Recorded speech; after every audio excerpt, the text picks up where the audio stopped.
Nós temos aqui um jurista que vai fazer uma reflexão sobre isso, a Daniela, que trabalhou lá em Brasília exatamente entendendo a relação entre os três poderes. Eu vou começar contigo, Scaff. Eu vou fazer inclusive, uma complementação ao que o Pavinato falou. Os instrumentos já estão aí. O Pavinato foi muito claro.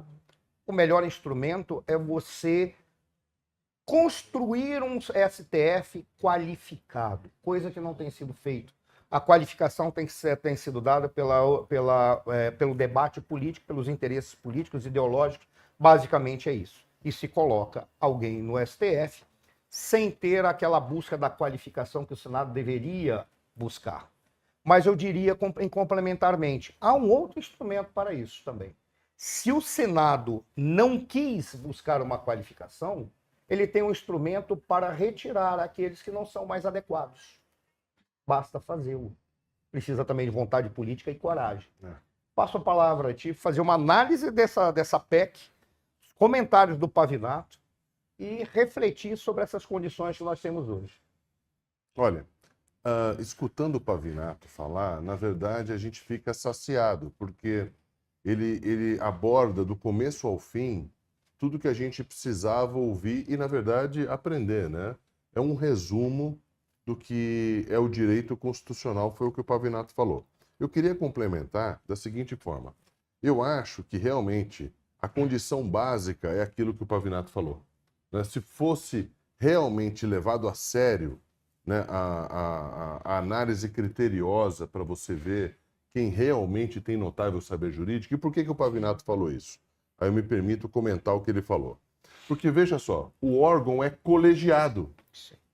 Quando o órgão é colegiado, o juiz vai para lá sabendo que ele vai votar com os colegas, que a maioria vai vencer e que aquilo pode eventualmente virar uma jurisprudência, que é um julgado que vai servir para todo mundo ou não. Então, quando você é membro de um colegiado, a sua função individual ela fica diminuída. Então, eu vou dar um exemplo. O juiz de primeiro grau, ele decide individualmente, porque ele está sozinho. Então, Sim. Toda a decisão dele é monocrática. Quando o recurso sobe para o Tribunal de Justiça, para o Tribunal Federal, eventualmente para o STJ e para o STF, todos esses órgãos são colegiados. Sim. Então, o que é que, na verdade, o Legislativo está fazendo? Que eu não acho que tenha nada de exagero nisso. Obviamente, o Pavinato tem muita razão, porque a pessoa vocacionada para um órgão colegiado, ela não decide monocraticamente. Ela sabe que aquilo ali precisa ser analisado por todos. O que é que o Legislativo está fazendo? Está colocando um freio, e esse freio está sendo necessário, Dani, pelo seguinte: você aprova uma lei, Suano, com um parlamento, com duas casas, com 594 parlamentares.